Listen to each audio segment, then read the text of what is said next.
PYQ જે આપણા છે એ પીવાયક્યુ નીટ 2013 થી લઈને 2021ના વર્ષોની અંદર જે પૂછાયેલા છે એમસીક્યુ છે. બરાબર. ઓડીના મુદ્રિકા સ્નાયુ ક્યાં આવેલા હોય છે? જઠર અન્નનાલીય જોડાણ સ્થાન, મધ્યાંત્ર અને પક્વાશયનું જોડાણ સ્થાન, શેષાંત્ર અને અધ્યાંત્રનું જોડાણ સ્થાન કે યકૃત સ્વાદુપિંડ નલિકા અને પક્વાશયનું જોડાણ સ્થાન. તો જુઓ, યકૃત સ્વાદુપિંડ નલિકા પક્વાશયનું જોડાણ સ્થાન. યકૃતની યકૃત નળી, પિત્તાશયની પિત્ત નળી બે ભેગી થાય સામાન્ય કોણ બનાવે છે?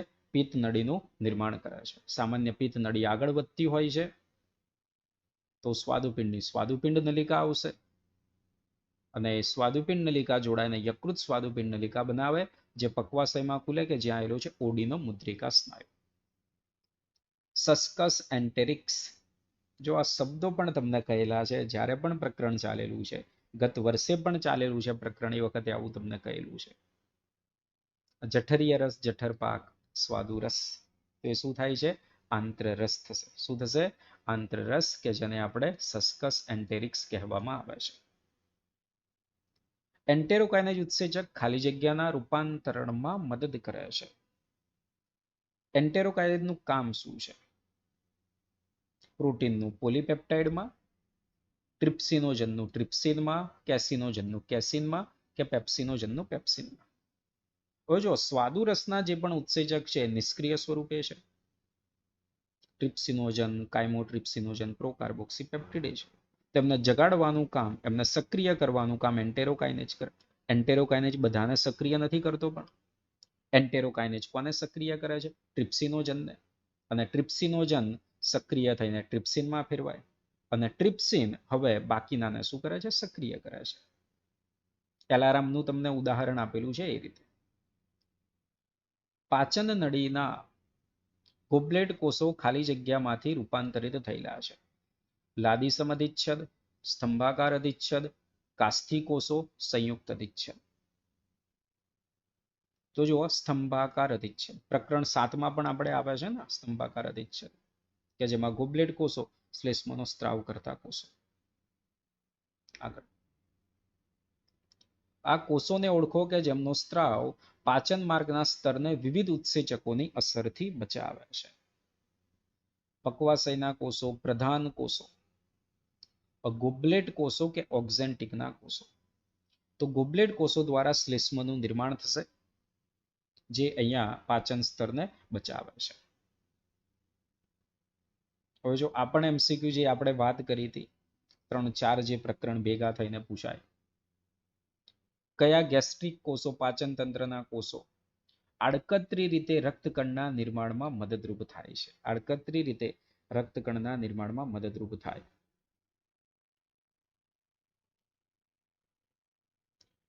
પેરાઇટલના કોષો, પ્રધાન કોષો, ગોબલેટ કોષો કે શ્લેષ્મ કોષો. તો જો રક્તકણનું જે નિર્માણ થવાનું, તે રક્તકણના નિર્માણ માટે આપણે વિટામિન B12 ની વાત કરી હતી. રક્તકણનું નિર્માણ થાય તો એના માટે કોની જરૂર પડે? વિટામિન B12 ની જરૂર પડવાની છે. અને વિટામિન B12 નું જે શોષણ થાય, તો વિટામિન B12 ના શોષણ માટે આપણે કોણ આવેલું છે? અંતર્ગત કારક છે. કોણ છે? અંતર્ગત કારક. અને અંતર્ગત કારક જે આવેલું છે એ કોના દ્વારા ઉત્પન્ન થવાનો સ્ત્રાવ? તો કે પેરાઇટલના કોષો. કયા કોષો છે? પેરાઇટલના કોષો. તો જવાબ આપણો થશે એ જવાબ. કયો જવાબ? એ જવાબ. માનવીનો દંત વિન્યાસ આપણે વાત કરેલી છે. પાર્શ્વદંતી, દ્વિવારદંતી, વિષમદંતી. દ્વિવારદંતી, વિષમદંતી બરાબર છે, પરંતુ પાર્શ્વદંતી એવું તો નથી ને? પાર્શ્વદંતી એવું છે? નથી. કૂપદંતી, દ્વિવારદંતી, સમદંતી નથી. પાર્શ્વદંતી, એકવારદંતી, સમદંતી આ પણ નથી. અને ડી જોઈએ આપણે તો કૂપદંતી જડબામાં કૂપેલા છે. દ્વિવારદંતી છે, દુધિયા દાંત પછી કાયમી દાંત. અને વિષમદંતી, તો ડી જવાબ આવશે. કોલિસિસ્ટોકાઇનિન આના પર ક્રિયા કરે છે. જઠર ગ્રંથિઓને યકૃત ઉપર કોલિસિસ્ટોકાઇનિન ટૂંકમાં આપણે સીસીકે કહ્યું છે. જઠરીય ગ્રંથિને યકૃત, સ્વાદુપિંડ અને પક્વાશય, સ્વાદુપિંડને આંતરડું કે સ્વાદુપિંડ અને પિત્તાશય. તો સીસીકે કામ કરશે સ્વાદુપિંડ અને પિત્તાશય ઉપર. સ્વાદુપિંડમાંથી સ્વાદુરસનો સ્ત્રાવ કરવા પ્રેરશે અને પિત્તાશયનું સંકોચન કરીને પિત્તરસ. મરાસ્મસ અને ક્વોશિયોકોર વચ્ચે આ તફાવત છે, એની વચ્ચે તફાવત શું છે? મરાસ્મસ વિટામિન બી ની ઉણપથી થાય, વિટામિન ડી ની. આવું તો નથી, અત્યારે જ આપણે ભણ્યા છીએ. મરાસ્મસ કેલરીની ઉણપથી થાય, જ્યારે ક્વોશિયોકોર પ્રોટીનની ઉણપથી થાય. તો શું આવે ભાઈ? આવું પણ નથી ને. તો છે શું? મરાસ્મસને ક્વોશિયોકોરની અંદર થાય છે શું? મરાસ્મસ કોની ઉણપથી થાય? પ્રોટીન ને કેલરી બંને. તો આ પણ જવાબ ના આવે. મરાસ્મસ એક સાથે પ્રોટીન અને કેલરી બંનેની ઉણપથી થાય, જ્યારે ક્વોશિયોકોરે માત્ર પ્રોટીનની ઉણપથી થાય, કેલરીથી નહીં. તો સી જવાબ સાચો થશે. સ્વાદુરસ અને બાયકાર્બોનેટના સ્ત્રાવને ઉત્તેજતા જે અંતઃસ્ત્રાવ છે એ અંતઃસ્ત્રાવ કયા છે? કોલિસિસ્ટોકાઇનિન અને સિક્રેટિન. પહેલો જ આપણો જવાબ આવશે. સ્વાદુરસ માટે અને બાયકાર્બોનેટ માટે કોલિસિસ્ટોકાઇનિન, સિક્રેટિન. જઠરમાં અમ્લીય જઠર રસનો સ્ત્રાવ કોના દ્વારા થાય? પેરાઇટલ કોષો, પેપ્ટિક કોષો, અમ્લીય કોષો કે ગ્રેસ્ટિનનો સ્ત્રાવ કરતા કોષો. તો કયા કોષો આવશે ભાઈ? પેરાઇટલના કોષો. અથવા તો પેરાઇટલના કોષોને આપણે બીજું શું નામ આપેલું છે ભાઈ? ઓક્ઝેન્ટિક કોષ. પેરાઇટલના કોષો એવું કહીએ, અથવા શું કહીશું આપણે એને? ઓક્ઝેન્ટિક કોષ એવું કહેવામાં આવશે. શું કહીશું? ઓક્ઝેન્ટિક કોષ. ઓક્ઝેન્ટિક કોષ. તો જવાબ થશે એ. માનવીમાં પ્રાથમિક દંતસૂત્ર કાયમી દંતસૂત્રથી કઈ રીતે જુદું પડે છે? કયા દાંત હોતા નથી? આ પુખ્તનું દંતસૂત્ર આપણે કહ્યું હતું 21-23. 21-23. પુખ્તની અંદર બાળકનું કહ્યું હતું 21-02. 21-02. દાંત આપણને ખબર છે કઈ રીતે આવેલા છે. પેલા છેદક આવવાના છે. આ છેદક થઈ જશે 2. પેલા 2 આવતા હોય છેદક થાય. પછી આપણે જે આવશે એ કોણ થાય? રાક્ષી થાય. પછી કોણ આવે? અગ્રદાઢ આવે. અને પછી કોણ આવવાનું છે? તો કે દાઢ આવશે. તો કોનાથી અહીંયા જુદા પડે છે? કયા દાંત હોતા જ નથી એવું આપણને પૂછેલું છે. તો ભાઈ કોણ નથી અહીંયા? છેદક દાંત. તો કે દંતસૂત્ર જોવો તમે 21-02. બાળકની અંદર જે દંતસૂત્ર છે તો છેદક તો છે, રાક્ષી પણ છે, અગ્રદાઢ છે. અગ્રદાઢ નથી. અગ્રદાઢ નથી આ. એટલે સી જવાબ થશે. દાઢ પણ છે. 3 ની જગ્યાએ 2 છે પણ છે. એટલે જવાબ થશે સી. કયો ઉત્સેચક આંતરરસમાં હોતો નથી? કયો ઉત્સેચક આંતરરસની અંદર હોતો નથી? આંતરરસનું આપણે બંધારણ જો. લાઇપેજ, માલ્ટેજ, ન્યુક્લિએજ કે ન્યુક્લિયોસાઇડેજ. કયો ઉત્સેચક એની અંદર હોતો નથી? આંતરરસમાં પહેલા તો કયા કયા ઉત્સેચકો છે? લાઇપેજ છે. લાઇપેજ છે. માલ્ટેજ પણ છે. ડાયસેકેરેઝિસમાં આવે ને. ન્યુક્લિએજ નથી. ન્યુક્લિએજ નથી. એટલે જવાબ આપણો શું થવાનો? ન્યુક્લિએજ થશે. પણ કોણ છે? ન્યુક્લિયોસાઇડેજ છે. તો જવાબ આપણો કોણ થવાનો છે? ન્યુક્લિએજ આપણો જે થવાનો છે એ જવાબ થશે. આગળ. નીચેનામાંથી કયું વિધાન સાચું નથી? કયું વિધાન જે આવેલું છે એ વિધાન સાચું નથી? બ્રુનર્સ ગ્રંથિઓ જઠરના અધશ્લેષ્મ સ્તરમાં આવેલી જે પેપ્સિનનો સ્ત્રાવ કરે. પહેલું જ જે વિધાન લખેલું છે ભાઈ, બ્રુનર્સ ગ્રંથિ જઠરમાં તો થોડી આવેલી છે. બ્રુનર્સ ગ્રંથિ કયા આવેલી છે? પક્વાશયના અધશ્લેષ્મ સ્તરમાં. પક્વાશયના અધશ્લેષ્મ સ્તરની અંદર આવેલી છે. બરાબર. તો પેલું વિધાન ખોટું થઈ ગયું. બાકીના જોવાની જરૂર જ નથી. શ્લેષ્મ ગ્રંથિ શ્લેષ્મનો સ્ત્રાવ કરે, અમ્લસ્ત્રાવી કોષો શ્લેષ સ્તરમાં આવેલા HCl નો સ્ત્રાવ કરશે. સ્વાદુપિંડ ખંડિકાઓ સ્વાદુપિંડમાં આવેલી કે જે કાર્બોક્સીપેપ્ટિડેજ. તો પહેલું જ વિધાન એ સાચું નથી. બાળકોમાં જઠર રસ શું ધરાવે? બાળકોમાં જઠર રસ શું ધરાવે? માલ્ટેજ. જઠર રસમાં તો માલ્ટેજ નથી આવવાનું. ચલો કેન્સર. ન્યુક્લિએજ. ન્યુક્લિએજ જઠર રસમાં ના આવે, કેન્સલ થઈ ગયું. પેપ્સિનોજન યસ હોય, લાઇપેજ હોય, રેનિન હોય. બરાબર, તો જવાબ થઈ જશે આપણો સી. બરાબર છે. અને એમાઇલેજ, રેનિન અને પેપ્સિનોજન. કયો ઉત્સેચક મનુષ્યમાં દૂધના પાચન માટેની શરૂઆત કરે? દૂધના પાચન માટેની જે શરૂઆત કરશે, લાઇપેજ, ટ્રિપ્સિન, રેનિન કે પેપ્સિન. તો જવાબ થવાનો છે આપણે રેનિન. કોઈ પણ ડાઉટ હોય તો જણાવતા રહેજો. નાના આંતરડાના પ્રચુકી કોષો ફ્રુક્ટોઝનું શોષણ કઈ રીતે કરતા હોય છે? સક્રિય વહન, સાનુકૂલિત. તો જો ફ્રુક્ટોઝ માટે તો આપણને આપેલું છે સાનુકૂલિત પ્રસરણ દ્વારા થાય છે.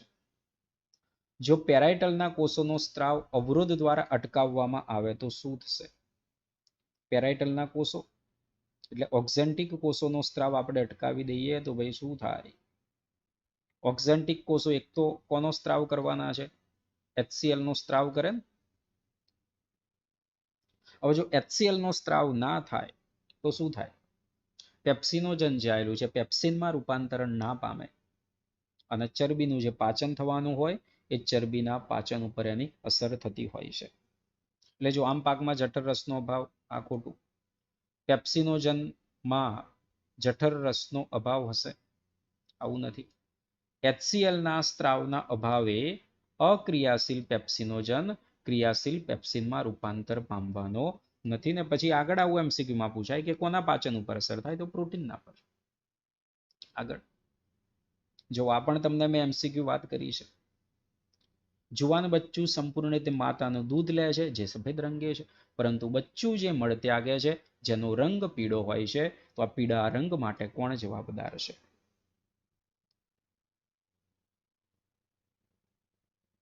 પિત્તરસમાંના પિત્તરંજકો પસાર થાય છે. આ પહેલો જવાબ થઈ જશે.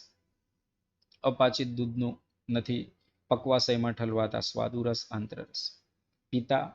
પિત્તરસના પિત્તરંજકોના પરિણામે બિલુરુબિન, બિલુવર્ડિન એમનું પછી આગળ જઈને વિઘટન થાય. સ્ટ્રોકોબિલિનનું નિર્માણ એમ થતું હોય એના લીધે એનો રંગ છે.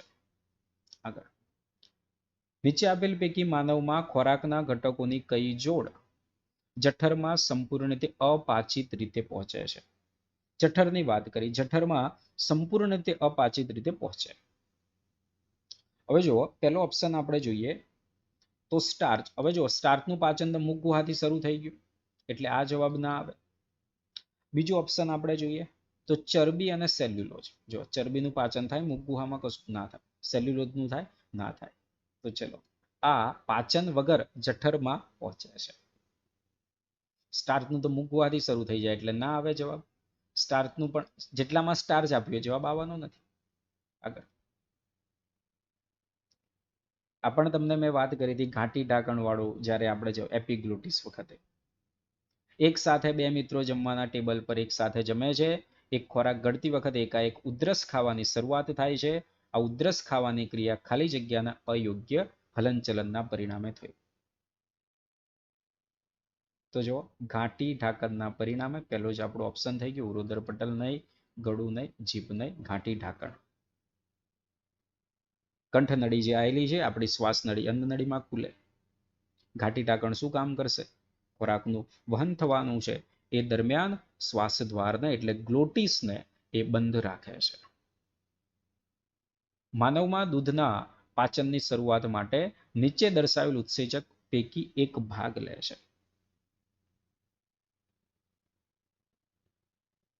દૂધના પાચનની શરૂઆત જો ફરીથી આવી ગયો આપણે તો રેનિન જવાબ આવશે અહીંયા.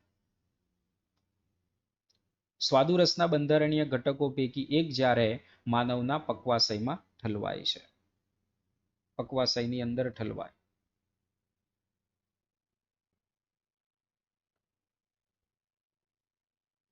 ટ્રિપ્સિનોજન કોણ છે? ટ્રિપ્સિનોજન. કાઇમોટ્રિપ્સિન તો ના આવે તો પછી સક્રિય થાય, ટ્રિપ્સિન ના આવે એ તો પછી સક્રિય થાય એન્ટેરોકાઇનેજ. સ્વાદુરસનો બંધારણીય ઘટક કયો છે ને? તો ટ્રિપ્સિનોજન જવાબ થાય. બરાબર. પુખ્ત માનવીનું દંત સૂત્ર શું છે ભાઈ? 21-23. આગળ હમણાં આપણે આવી ગયું 21-23. શું છે? 21-23 છે. તો 31-31 આપ્યું નહીં, 21-33 નહીં આવે, તો આવશે આપણે આ 21-23. બરાબર. 21-23 માં આપણને ખબર છે આ બે છેદક થઈ જવાના છે, રાક્ષી થશે, અગ્રદાળ અને દાળ થશે. જો કોઈ કારણસર આપણા પ્રચૂસી કોષો કાર્યરત ના હોય, કયા કોષો કહ્યું છે આપણને? પ્રચૂસી કોષો. પ્રચૂસી કોષો એટલે શ્લેષ્મનો જે સ્ત્રાવ કરતા જે કોષો છે એ શ્લેષ્મય ગ્રીવા કોષો, અથવા તો આ કોષોને આપણે બીજું કહેવામાં આવશે ગોબલેટ કોષો. કયા કોષો છે? ગોબલેટ કોષ. તો ગોબલેટ કોષ કાર્ય ના કરે તો શું થાય? સોમેટોસ્ટેટિન ઉત્પાદન. આ તો એનું કાર્ય નથી. તેલી સ્ત્રાવ કરવાનું કામ નથી. શુક્રકોષની પુખ્તતા માટે એવું કશું નથી. આંત્રમાર્ગમાં, પાચન માર્ગમાં નીચે તરફ ખોરાકનું સરળ વહન સરળતાથી થઈ શકે નહીં, કારણ કે આ જે શ્લેષ્મ છે ઊંજણ તરીકે કામ કરે છે. કોના તરીકે કામ કરે છે? ઊંજણ તરીકે કામ કરે છે.